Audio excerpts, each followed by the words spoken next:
धौलपुर मुख्यमंत्री भजनलाल शर्मा के प्रस्तावित धौलपुर दौरे से पहले भाजपा नेताओं द्वारा आयोजित प्रेस वार्ता में स्थानीय समस्याओं को लेकर प्रेस वार्ता के दौरान जब धौलपुर की बदहाल और जर्जर सड़कों को लेकर सवाल किया गया तो पूर्व प्रदेश अध्यक्ष अशोक परनामी ने सीधे जवाब देने के बजाय पूरे राजस्थान की सड़कों की स्थिति का हवाला देकर सवाल को टाल दिया। स्थानीय मुद्दों पर स्पष्ट जवाब नहीं मिला। सवाल यह है कि जब मुद्दा धौलपुर का हो तो जवाब राजस्थान स्तर पर क्यों दिया जाए? क्या इसलिए कि धौलपुर से भाजपा का एक भी विधायक नहीं है और जिले की समस्याओं को गंभीरता से नहीं लिया जा रहा? धौलपुर में जर्जर सड़कें और बुनियादी सुविधाओं की कमी लंबे समय से आमजन की परेशानी बनी हुई है, लेकिन जिम्मेदारी नेताओं की ओर से ना तो ठोस जवाब मिला और ना ही कोई स्पष्ट आश्वासन दिया गया। अब सबसे बड़ा सवाल यही उठता है कि क्या धौलपुर राजस्थान का हिस्सा नहीं है और धौलपुर की जनता कब तक विकास के लिए तरसती रहेगी? आमजन को उम्मीद है कि मुख्यमंत्री भजनलाल शर्मा अपने प्रस्तावित दौरे के दौरान धौलपुर शहर की जमीनी हकीकत को स्वयं देखेंगे। इसी बीच जिला प्रभारी मंत्री जवाहर सिंह बेड़म ने दावा किया है कि सरकार द्वारा जिले के सभी विधायकों को विकास कार्यों के लिए 30-30 करोड़ रुपए की राशि उपलब्ध कराई गई है। पानी सप्लाई के लिए पहली बार 27 जिलों में हम दिन में किसानों को पानी दे रहे हैं और मुख्यमंत्री जी ने इस बात की घोषणा करी है कि आने वाले समय में पूरे राजस्थान प्रदेश के प्रत्येक जिले में सिंचाई के लिए हम दिन में किसानों को। आप मेरी बात सुनिए, अब मेरी बात सुनिए, एक मिनट कि पूरे राजस्थान प्रदेश में सड़कों का बेहाल था। 5 वर्षों तक कांग्रेस की सरकार ने यदि कोई नई सड़क बनाई हो तो बता दो आप। यदि एक मिनट यदि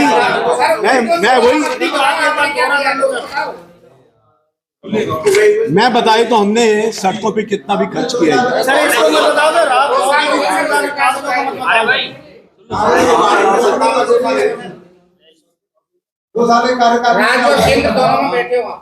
डबल इंजन की सरकार 2 साल की उपलब्धि आपने करा दी। सामान्य क्वेश्चन मेरा है आपसे। एक मिनट जिले में दोनों ही एमएलए उसी जिले में क्यों है?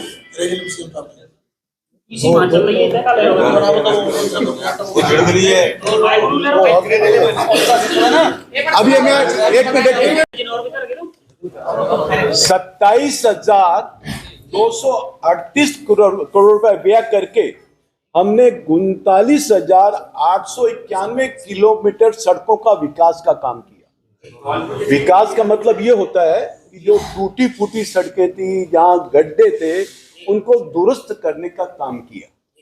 इसके अलावा 7,299 करोड़ रुपए व्यय करके 15,684 किलोमीटर नवीन सड़कों का निर्माण किया। और आने वाले समय मुख्यमंत्री जी ने बड़ा स्पष्ट कहा है, जब तक हमारा इंफ्रास्ट्रक्चर ठीक नहीं होगा तो हम विकास नहीं कर पाएंगे, हम राजस्थान प्रदेश को आगे नहीं दौड़ा पाएंगे। राजस्थान प्रदेश की जितनी भी सड़कें हैं जो टूट गई हैं उनको सही किया जाएगा और जहां पे नई सड़कों की आवश्यकता है वहां पर नई सड़कें लेकर के जाएं। एक मिनट देखिए, मेरी बात सुनिए।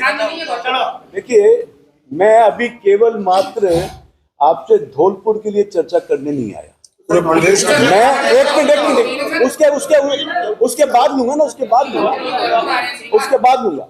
अभी मैं जो हमारे सरकार के 2 वर्ष हैं राजस्थान प्रदेश के, मैं आज उसकी प्रेस करने के लिए आया हूं कि 2 वर्षों में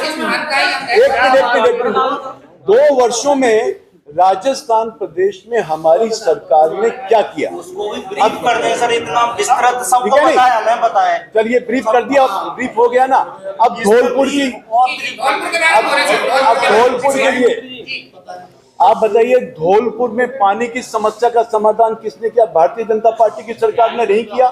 नहीं सर, इसको बताइए एक बार आपको। चंबल परियोजना वाला काम किसने किया? भारतीय जनता पार्टी की सरकार ने किया या नहीं किया? तो बताओ मेरे को। अरे मेरी बात सुनो, मैं सर धौलपुर में 30 दिन यहाँ रह के गया हूँ। उपचुनाव में तो सर आपकी जरूरत थी जब आप आए? उपचुनाव में वहाँ पे तो सर आपको जरूरत थी। मैं चुनाव में रह के गया हूं। आप ये बताइए, क्या धौलपुर की ये दशा मेरी बात सुनिए, क्या 2 वर्षों में होगी? 5 वर्ष कांग्रेस की सरकार रही, ठीक है नहीं? उसने कोई काम नहीं किया। आज हमारा एक भी विधायक नहीं है, फिर भी मुख्यमंत्री जी ने कहा हमारा विधायक हो या नहीं हो, जनता हमारी है, हम जनता के लिए विकास के काम करेंगे। अभी मेरे को ये सवाल हर बार रहता है कि धौलपुर में एक भी विधायक नहीं है, तो क्या भारतीय जनता पार्टी यहाँ से उम्मीद छोड़ चुकी है विधायक लेने के लिए? देखिए, भारतीय मुख्यमंत्री जी ने बड़ा स्पष्ट कहा कि जहां हमारा विधायक नहीं है और उनकी जनता अरे मेरी बात तो सुनो, जनता हमारी है, हम जनता के विकास के लिए कर्मठ हैं और हम विकास करेंगे। और जहां तक धौलपुर की बात है, धौलपुर में भी आप ये देखना आने वाले समय में हर तरह का विकास होगा। आप बताइए मेरे को, ये जो ERCP का काम चल रहा है उसमें ये भी तो शामिल है। मैं निवेदन कर रहा हूं। आप बताइए। जो सर चंबल लिफ्ट योजना जो सेकंड चरण की जो रायखेड़ा की तरफ जानी है और कई मतलब गांव जुड़े 234 से अधिक, वो आपकी पिछली सरकार बीजेपी सरकार में शुरू हुई थी। राजस्थान के विषय में आप लोगों के माध्यम से, आपकी कलम से राजस्थान की जनता को ये अवगत कराने की कोशिश कर रहे हैं कि कांग्रेस के लोग पिछले 2 दिन से राजस्थान की जनता को गुमराह करने का कुत्सित प्रयास कर रहे हैं। नेता प्रतिपक्ष आदरणीय टीकाराम जूली जी, कांग्रेस के प्रदेश अध्यक्ष डोटासरा जी और उनके कई नेताओं राजस्थान की सरकार पर आरोप लगाया कि अपराध बढ़े हैं।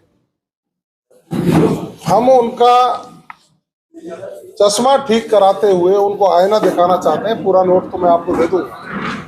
पूरे राजस्थान में 2023 और 2025 के आंकड़ों का हम मिलान करेंगे तो सभी प्रकार के अपराधों में 14.72% की कमी देखने को मिली है। IPC और BNS के मामलों में 18.61% की कमी देखने को मिली है। तो क्या उनको ये दिखाई नहीं देता कि उनका जब राज था, माननीय जूली जी उसमें मंत्री थे, तब राजस्थान में भयावह स्थिति थी। उनके अलवर में ही जिस तरह का जघन्य बलात्कार का कांड हुआ, दुराचार के कांड हुए, अपराध बढ़ रहा था, जंगल राज स्थापित हो गया था, जनता भयावह स्थिति में थी। और आज माननीय मुख्यमंत्री भजनलाल शर्मा जी के नेतृत्व में अपराध पर कंट्रोल किया गया है। संगठित अपराध करने वाले लोगों के खिलाफ कठोर कार्रवाई की है। मादक पदार्थों की तस्करी वालों के खिलाफ कठोर कार्रवाई की है। यहीं तक नहीं है, नेता प्रतिपक्ष भी हमारे SC से आते हैं और उपनेता प्रतिपक्ष ST से आते हैं। उनको देखना चाहिए कि उनकी जब सरकार थी तो SC के जो अत्याचार थे वो चरम पर थे, और 2023 और 25 के आंकड़ों को देखेंगे तो SC के अत्याचारों में 28.19% की कमी आई है और ST के मामलों में 28.98% की कमी आई है। उनको दिखाई नहीं देता क्योंकि उनको सपना दिखाई देता है जो उनके राज में हुआ था। रात को सोते हैं तो खुद के राज का सपना उनको दिखाई देता है। सुबह प्रेस वालों को बुलाया, मुंह धोया और वो बोल दिए। जहां तक हम विकास की बात करें, 2 साल बनाम 5 साल हमने एक कागज जारी किया, इसको भी हम आपको देंगे। इसमें आप देखेंगे तो ऐसे मामले, नहरी तंत्र को देखो, 2.25 गुना ज्यादा हमने नहरी तंत्र को सुधार किया है। फार्म पौंड में जो सहायता देते हैं उसमें 1.25 गुना हमने दिया है और खेतों में तारबंदी पर 3.25 गुना हमने किसानों को दिया है। शेड नेट हाउस में भी हमने उनसे कई गुना ज्यादा दिया है। आप ये देखिए, स्वामित्व कार्ड का जो वितरण है जो हम लोगों को दे रहे हैं उसमें 8 गुना प्रगति हमने की है। 2 वर्षों में ही पशु चिकित्सालय हमने खोलने का काम 2 गुना उनसे ज्यादा किया है। बहुउद्देशीय पशु चिकित्सालय करने में भी 4 गुना अचीवमेंट हमने उनसे ज्यादा किया। केंद्रीय सहकारी बैंकों का जो अल्पकालीन ऋण है उसको भी 2.25 गुना किया है। मेरा जो कहना है, हम इन 2 वर्षों में उनके 5 साल से ज्यादा कर चुके हैं। मेरा मानना यह है कि कांग्रेस के लोग राजस्थान की जनता को भ्रमित नहीं करें। प्रदेश के मुख्यमंत्री आदरणीय भजनलाल शर्मा जी के नेतृत्व में सभी वर्गों का समेकित विकास करके राजस्थान को विकसित राजस्थान की परिकल्पना को साकार करने का हम काम कर रहे हैं। जहां तक आपने धौलपुर का विषय बताया, मैं समझ सकता हूं कि हमारी सरकार के आने के बाद प्रत्येक विधानसभा क्षेत्र को 30-30 करोड़ रुपया अभी तक हम जारी कर चुके हैं। कितना? 30-30 करोड़ रुपया, जिसमें चाहे वो कांग्रेस का कहीं से विधायक है, चाहे वो भारतीय जनता पार्टी का विधायक है, चाहे कोई है। अब वो उन विधायकों के क्षेत्र में जो क्रियान्वयन है, कहीं राजनीतिक अड़ंगेबाजी के तहत यदि वो विकास को अवरुद्ध करना चाहते हैं, तो हमारी पार्टी के कार्यकर्ता, हमारी पार्टी के लोग और हमारी सरकार मॉनिटरिंग करके जनता की सुविधाओं के लिए विकास की योजनाओं को धरातल पर लाने का काम कर रही है। नगर परिषद क्षेत्र की जो सड़कें हैं उनका हमने तकमीना बनवा के मंगवा लिया, डीपीआर बनवा लिए, क्योंकि यहाँ भी बोर्ड उस विचार का है जो धौलपुर की जनता को विकास न करके अपनी ही अड़ंगेबाजियों में लगा रहा। इसी कारण यहाँ के ईओ को भी एपीओ किया गया था। आपको ध्यान है, हमारी सरकार 0 टॉलरेंस पे काम करना चाह रही है। 0 टॉलरेंस पे काम करके राजस्थान को विकसित राजस्थान बनाना चाहती है। प्रदेश के मुख्यमंत्री जी का यही विजन है, युवा, महिला, किसान, गरीब सबका उत्थान हो और पूरे राजस्थान को विकसित राजस्थान बनाकर 2047 में जब भारत विकसित देशों की श्रेणी में आएगा तो राजस्थान की उसमें अहम भूमिका। धौलपुर की जनता को ये कह रही है कि हमें 15 साल पुराना धौलपुर दे दो, 47 की जनता को ये मांग कर रही है कि आपको हमें 10-15 साल पुराना धौलपुर। जब कोई व्यक्ति किसी तरह की अनियमितता करता है तो उसके खिलाफ नियमों में जो प्रावधान है उसके तहत कार्रवाई करने का अधिकार सरकार के पास है। और जब कोई व्यक्ति नहीं होता है तो उसका अतिरिक्त चार्ज दूसरे व्यक्ति को देकर के पूरी क्रियान्वित कराने का काम किया जाता है। काम चल रहे हैं और जब भी परमानेंट कोई लगाएंगे वो लगा दिया जाएगा। धन्यवाद।